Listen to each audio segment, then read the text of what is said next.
Are you wanting to plant daffodils in your backyard? Well, I'm going to show you today how easy it is to plant daffodils in your backyard. So super easy, anybody can do it. Welcome back to the farmhouse. I'm Deanne from Hummingbird Acres. If you haven't done so already, please hit subscribe and hit that notification bell so that you can get notified anytime I upload a new video about homesteading, gardening, and farmhouse life. Today I'm going to share with you the exact process we use to plant hundreds of daffodil bulbs in our backyard each year and get hundreds of daffodils for cut flowers to sell and to just have in our home. Today I'm going to be planting some daffodil bulbs that I picked up at Aldi's. I am a sucker for plants, so when I went to the grocery store this week, these jumped into my cart and I just had to have them.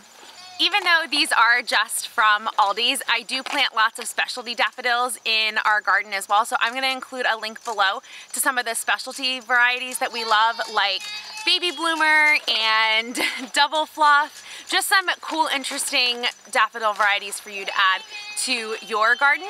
I would love to know if you have a favorite daffodil variety. So let me know in the comments below, what is your favorite daffodil variety?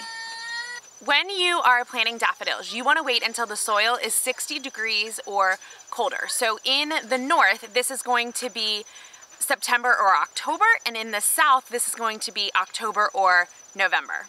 You want to pick a spot in your yard that gets full sun or partial shade and is well drained. I'm going to be adding these daffodils to the 135 daffodils I planted last year up against our fence line in our front yard.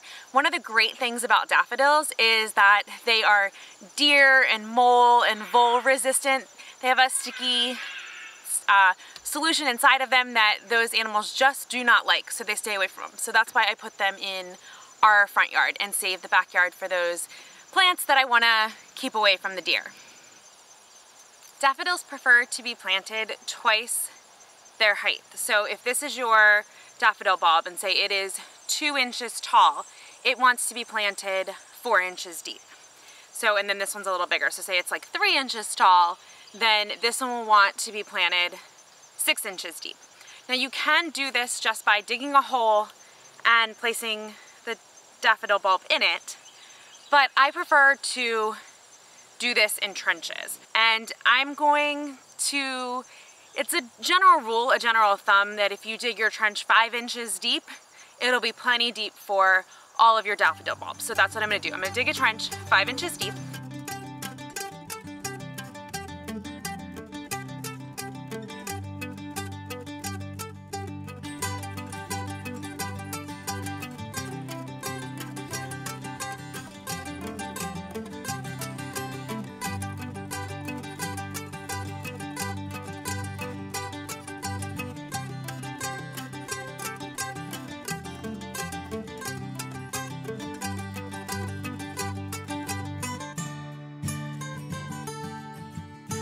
Now that I have my trench, I am going to place the daffodil bulbs into the ground with the pointy side up and the roots down.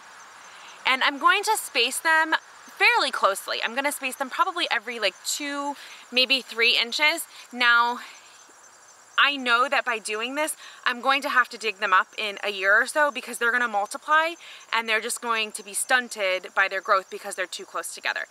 But we have plans of moving, and I know that I'm going to have to dig this up anyway, so I am going to plant them closer together so I can get more in a smaller space. But if you don't want to dig them up, say in a year or 2 years, plant them a little bit farther apart. Plant them 4 to 6 inches apart, and you won't have to dig them up as often.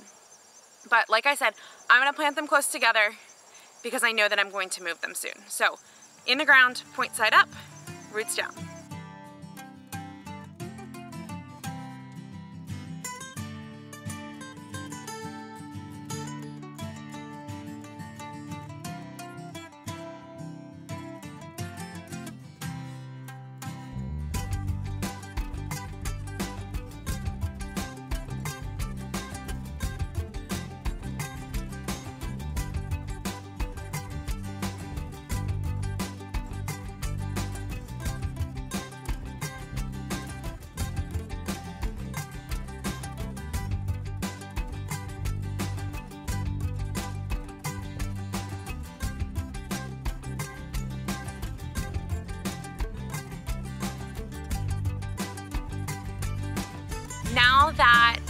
I have all of them planted in the ground, I am going to very gently cover them over. So I'm going to backfill them with all of the dirt that I just dug out.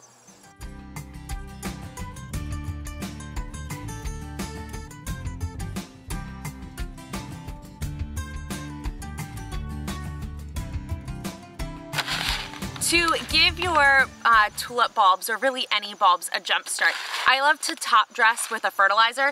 We love using Epsoma's Bulb Tone, so I will just sprinkle this on top of the bulbs. I especially do this because we have really, really sandy soil, and I don't amend this area with any compost or worm castings or anything like that. So fertilizer is very helpful for us in this area. I will link this fertilizer below for you guys so that you can check it out. After all of your bulbs are planted, you have put a little bit of fertilizer down, and make sure that you follow the directions on the fertilizer container to tell you how much fertilizer to use. You want to water the area one time just to make sure that it's all watered in and ready to go, and then you're just going to wait for spring. So that was super easy, so easy to plant daffodil bulbs in your backyard. Now you just have to wait till spring and you'll have tons of daffodils. If you want to learn more about growing daffodils in your garden and how to use daffodils in your cut flower arrangements, be sure to check out our website, which I have linked below for you. And be sure to hit that subscribe button and to hit that bell notification to be notified anytime that I upload a new video about homesteading, gardening, and farmhouse life. Thanks so much for visiting the farmhouse today, and I'll talk to you guys soon.